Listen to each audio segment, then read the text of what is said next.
Boa noite, amigos telespectadores. É ótimo estar com vocês. Os assuntos de hoje serão bem variados e eu espero que mais uma vez sejam do agrado de todos.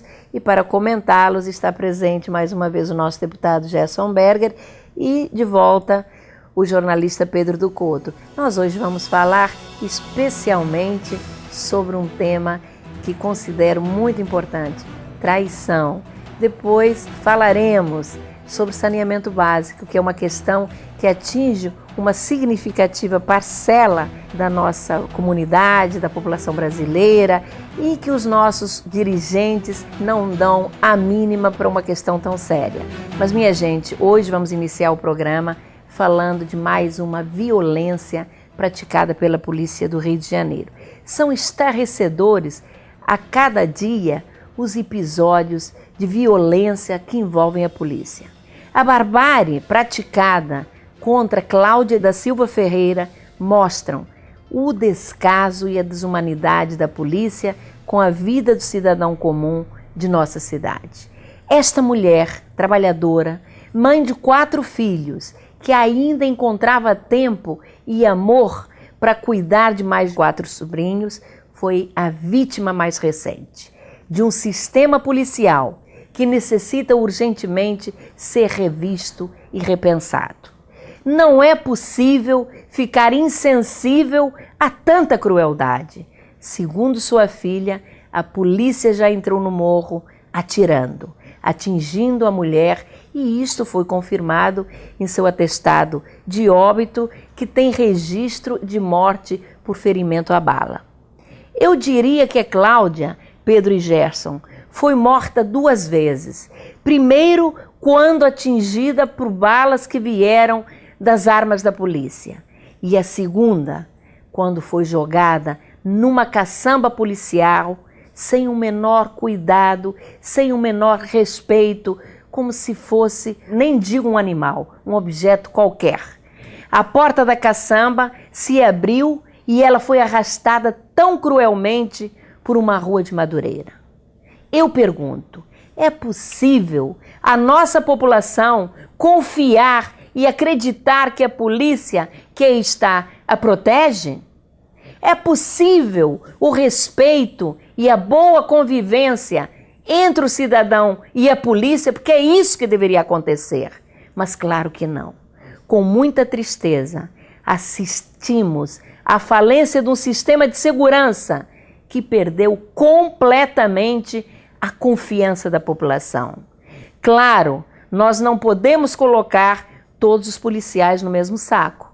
E existem policiais sérios e dignos na instituição. No entanto, não restam dúvidas de que o sistema, como eu disse há pouco, necessita com urgência ser repensado e aprimorado. Que policiais criminosos sejam punidos e afastados da instituição. Que jamais possam voltar às ruas para praticar novos crimes, como aconteceu com os 2 subtenentes responsáveis pela morte da trabalhadora Cláudia da Silva, que respondiam a crime por homicídio, mas que continuam nas ruas desservindo a sociedade. E sabe lá, quantos crimes não possam ter praticado além deste contra esta mulher, contra a Cláudia. Gerson e Pedro, eu gostaria de ouvir vocês dois também sobre o assunto. Tereza, sobre este bárbaro crime, não há muito a acrescentar.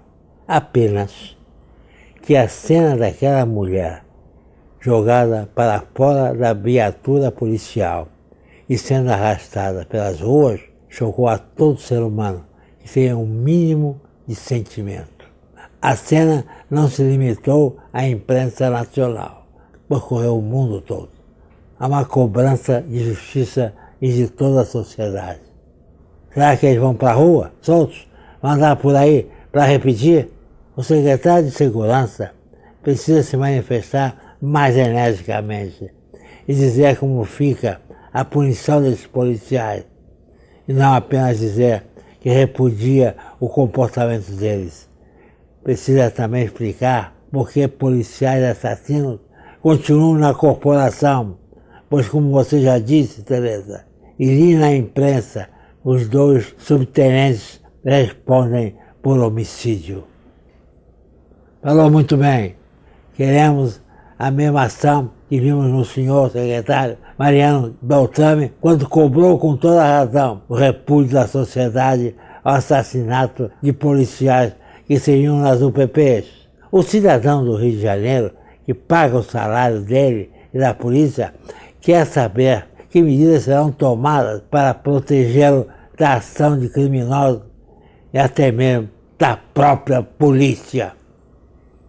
Sinto-me à vontade para fazer essa cobrança, pois, como sempre, fui seu apreciador. Ele chegou à frente da Secretaria de Segurança. Aplaudiu o seu projeto, no que se referia a UPPs, embora hoje já tema pelo seu insucesso. Continuo apoiando o seu trabalho. Infelizmente, no caso do assassinato da funcionária de Serviços Gerais do Hospital Marcílio Dias, Cláudia da Silva, o senhor deve respostas mais concretas à população do Rio de Janeiro. Não bastam palavras, queremos ação imediata. Perfeito. Ação imediata, sim, por parte do secretário de Segurança, porque a tragédia ultrapassou os limites do possível. Era algo impensável que aconteceu, com efeito duplo. A morte de Cláudia da Silva, um absurdo completo, a forma do seu transporte, inqualificável, e acentuando ainda mais o grau de violência a que está exposta a população do Rio de Janeiro. Agora, a população do Rio de Janeiro sofre, portanto, um segundo dilema. Primeiro, de não se deparar com ladrões, assaltantes, assassinos nas ruas do Rio. O segundo dilema, de não se encontrar também com policiais cuja ficha está exposta no caso dos subtenentes citados aqui. E impressionantemente firme o depoimento, tanto da filha de Cláudio da Silva quanto do seu marido. Se não fosse isso, o caso não teria alcançado a repercussão que alcançou e que ainda vai alcançar, porque ele não se esgota com o que aconteceu até agora. Bom, Gerson e Pedro, as colocações de vocês são perfeitas e o advogado deles, a sua defesa, diz que tudo não passou de um acidente. Ele diz isto porque não foi com a mãe ou a irmã dele. Infelizmente, estes argumentos e tantos outros semelhantes são sempre usados para que policiais criminosos permaneçam impunes e saiam vitoriosos e pela porta da frente. É um absurdo. E o problema todo é o que nós sentimos, a nossa angústia, a nossa ansiedade em ir para as ruas. Mas, Gerson, saindo desta questão da violência, eu vou passar para um outro assunto, atendendo a pedidos de nossos telespectadores. Nós vamos abordar um tema que eu considero importante, principalmente nos dias atuais. É muito comum amigos, colegas de trabalho e até familiares se queixarem de que foram traídos. O mais curioso é que, na maioria das vezes, a traição está associada a jogo de interesses. Pessoas que traem amigos para se beneficiarem. Quando se fala em traição, a primeira imagem que vem na nossa cabeça é a traição sentimental entre o homem e a mulher, que pode acontecer por várias razões, mas sempre será injustificável. Numa relação, seja ela de amor, amizade ou mesmo confiança, nada dói mais do que a traição, que na verdade corresponde à deslealdade, à fraude, à calúnia, à injúria e à falsa acusação. A história e a Bíblia, como vocês muito bem sabem, estão cheias de casos de pessoas muito confiáveis, mas que foram capazes de trair amigos e até mesmo a pátria. Vejamos, por exemplo, o caso de Joaquim Silvério dos Reis, que traiu Tiradentes, o mártir de nossa independência, sendo enforcado, esquartejado por ordem da rainha Maria I, a avó de Dom Pedro I, que ao proclamar a nossa independência, também traiu a avó e a coroa portuguesa a qual servia. Depois o seu filho, Dom Pedro II, também foi traído pelo Marechal Deodoro, que apesar de monarquista, proclamou a República. Na Bíblia, eu acho que o exemplo de traição mais conhecido é o caso de Judas, que vendeu Jesus Cristo por 30 moedas de ouro e seu nome passou a ser sinônimo de traição. Na política atual, então, a traição eu diria que é um caso de polícia até, de polícia séria, polícia digna. São mudanças de posições, de partidos, que acontecem sem o menor pudor.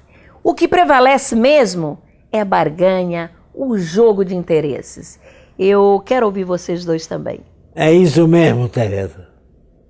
Você citou os casos de traição na política brasileira, que são muito interessantes e que merecem ser lembrados. Falou também do símbolo maior da traição, que foi Judas Iscariotes, mas esqueceu de outro caso bíblico que remete ao início da existência do homem, Adão e Eva, que tiveram 2 filhos, Caim e Abel, que era o predileto de Deus. Caim levou-o para um campo de exército e lá o matou traiçoeiramente. Por isso foi amaldiçoado pelo Senhor, que o expulsou do solo fértil, por ter nas mãos o sangue do seu irmão. A traição é um conceito ambíguo, que foi utilizado, e ainda o é, para combater inimigos políticos e também para justificar fracassos. Daí a frase, de traidor passou a mártir. Me recordo que certa vez Lula disse o seguinte: hoje em dia, se Jesus Cristo viesse para governar e descobrisse que Judas teve votação num partido qualquer, Jesus teria de chamar Judas para fazer com ele uma coalizão. A frase do presidente irritou a igreja e causou diferentes reações acerca da traição e a maneira como se governa no Brasil. Na verdade, o traidor busca sempre vantagens pessoais ou posições de poder.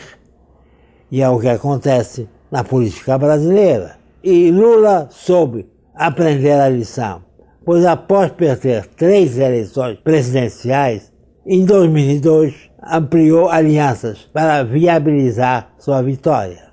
Depois de eleito para governar, Lula atraiu antigos inimigos, como o presidente José Sarney e Fernando Collor.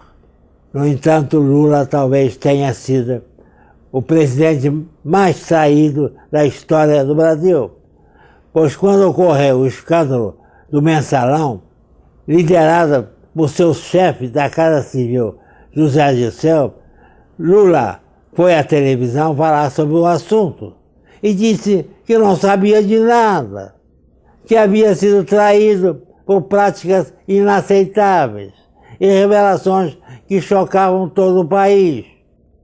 Entretanto, algum tempo depois, negou que o Mensalão tivesse existido, traindo, claro, não os amigos, mas a sua própria consciência. Gerson, ainda quero acrescentar sobre a presidente Dilma, que está às voltas com a Câmara Federal, que já lhe impôs derrotas bastante significativas. Isto porque ela tenta barganhar apoio, principalmente destinando verbas para as regiões dos deputados, que usam esse recurso para realizar obras junto ao seu eleitorado e assim capitalizar os votos desses eleitores. Muitos foram aliados, eu até diria que ainda são, e a quem ela já serviu, mas que agora estão contra a presidente porque sempre querem mais, o que também não deixa de ser uma traição.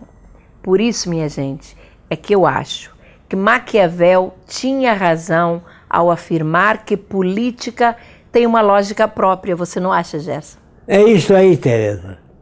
É só lembrar as frases proferidas pelo ex-presidente Lula em relação a alguns famosos políticos brasileiros que também chegamos à conclusão que Maquiavel tinha razão.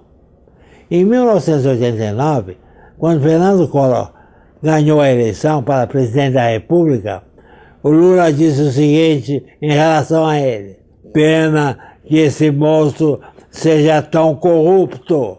Já em 2007, quando o mesmo Collor se elegeu senador, Lula declarou: o senador Fernando Collor tem tudo para fazer um grande mandato. Também sob seu atual e grande amigo José Sarney, Lula por 2 vezes foi enfático. Em 1987, Lula declarou: nós sabemos que antigamente se dizia que Adhemar de Barros era ladrão, que Maluf era ladrão. Poderiam ser ladrões, mas eles são trombadinhas perto do grande ladrão que é o Sarney, governante da nossa República. Agora, em 2013, Lula declarou: o presidente Sarney não pode ser tratado como uma pessoa comum. Ele tem biografia. Tudo que acabamos de dizer, podemos afirmar que Maquiavel tinha razão. A política tem a sua lógica própria. Voltando ao tema traição, elaboramos também a nossa frase: se alguém trai você uma vez, a culpa é de quem te traiu. Se te trai 2 vezes, a culpa é tua. Afinal, você lhe deu a chance de te trair pela 2ª vez. Você não acha, Pedro? Acho sim, Gerson. E há milhões de exemplos através dos séculos de traições que assombram até pela disfarçatez. Mas eu vou citar uma que ocasionou a maior tragédia na história da humanidade, que foi o nazismo. Vejam só, Tereza, Gerson, em 1932 houve uma eleição para presidente da República da Alemanha. Concorriam o general Hindenburgo, que era o presidente, disputava a reeleição, e o Hitler, que era o candidato da oposição. Feita a apuração dos votos, o general Hindenburgo teve 2/3 da votação e o Hitler 1/3. O regime lá era presidencialista na eleição, parlamentarista no governo. O general Hindenburgo teve a infeliz ideia de convidar Hitler para primeiro-ministro do seu governo para fazer uma coalizão geral das forças políticas em torno de si e a favor de sua administração. O que aconteceu não é preciso lembrar. O presidente Hindenburgo adoeceu, o Hitler assumiu o poder e desencadeou o Holocausto. Esse, a meu ver, da história moderna mundial, é o exemplo mais forte. Gerson e Pedro, excelentes os exemplos que vocês citaram. Mas nós agora, amigo telespectador, vamos passar para um outro assunto que repetidamente temos comentado aqui no programa, que é a questão do saneamento básico. Sem tratamento de esgoto, água potável e coleta de lixo, não há saúde que resista. Nas manifestações populares que ocorreram no nosso país e ainda ocorrem, cobra-se saúde e educação padrão FIFA. Mas não se cobra o essencial, saneamento básico. Saibam, Gerson e Pedro, que as Nações Unidas fizeram uma conta que mostra que cada real investido em saneamento são 4 que deixam de ser investidos em saúde. Mas no Brasil, em alguns estados, chega a R$40 o investimento em saúde para R$1 que deixou de ser investido em saneamento básico. Inúmeras pesquisas comprovam que se a população brasileira tivesse saneamento em suas moradias, o número de infecções gastrointestinais cairia em 75% em seus registros. O Brasil, em 2012, teve um custo de mais de 1 bilhão com horas não trabalhadas em função do afastamento de trabalhadores que não compareceram ao trabalho em função de vômitos e diarreia provocados pela falta de saneamento. A taxa de mortalidade no Brasil ainda é muito alta, 12,9 mortes para 1.000 nascidos vivos.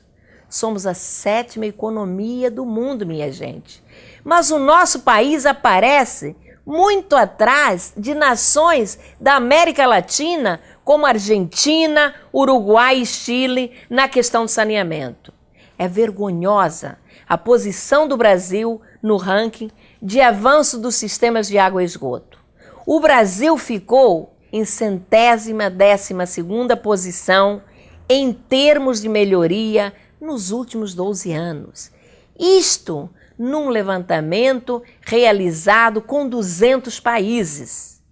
Gerson e Pedro, vocês não acham extremamente vergonhosa esta posição do Brasil, principalmente depois de tanto barulho com o PAC, que se iniciou há 7 anos atrás e que era especialmente voltado para o saneamento, e que nós até podemos dizer que este programa foi o responsável pela eleição da presidente Dilma, chamada a mãe do PAC.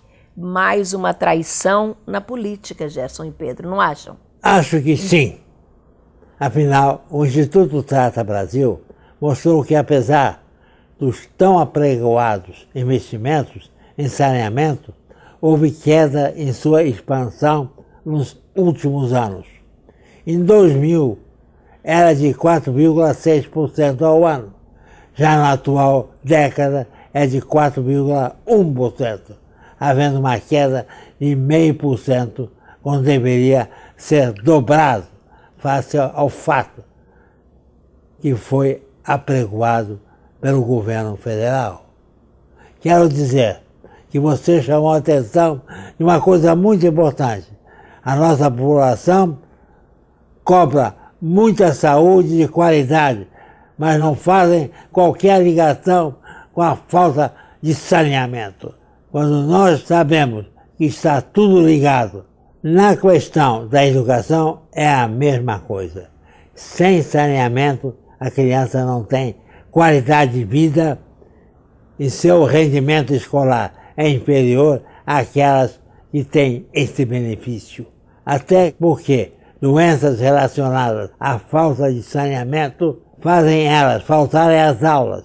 Muitas vezes abandonam a escola porque se sentem diminuídas por estarem atrasadas em relação à turma. O problema é que o governo da presidente Dilma está empacado. Vejam, segundo o Ministério das Cidades responsável pelo PAC e pelo investimento em saneamento, entre 2011 e 2013, foram comprometidos mais de 41 bilhões nesta área, mas desse total, a média foi de 8,5 bilhões pagos por ano. O restante são apenas recursos empenhados, mas que dependem do cronograma das obras. Ou seja, há verbas para serem investidas, mas falta capacidade de gestão. Sem organização, não se consegue aplicar o que possui, principalmente numa área tão fundamental, a saúde e a vida. Só falta aparecer a presidente Dilma dizendo que foi enganada, pois imaginava que o PAC está cumprindo o seu papel divinamente. A questão do saneamento, meio ambiente, é essencial, fundamental à existência e integridade humana, fundamental ao desenvolvimento econômico e social. É preciso que haja um projeto integrado, reunindo as esferas federal, estaduais, municipais, e uma coordenação unificada. Sem isso, o programa de sanear o país não avança. Nós temos um déficit muito grande, e esse déficit reflete na duração da vida humana, na mortalidade infantil. Para combater, é preciso saneamento, é preciso que sejam feitas ações concretas, imediatas. Bom, Gerson e Pedro, terminamos o nosso programa com um assunto que eu entendo ser de extrema relevância. Eu agradeço a presença dos dois, a você, amigo telespectador, o nosso especial agradecimento, e esperamos no próximo domingo contar com a sua audiência às 8 horas da noite aqui na CNT. Até lá!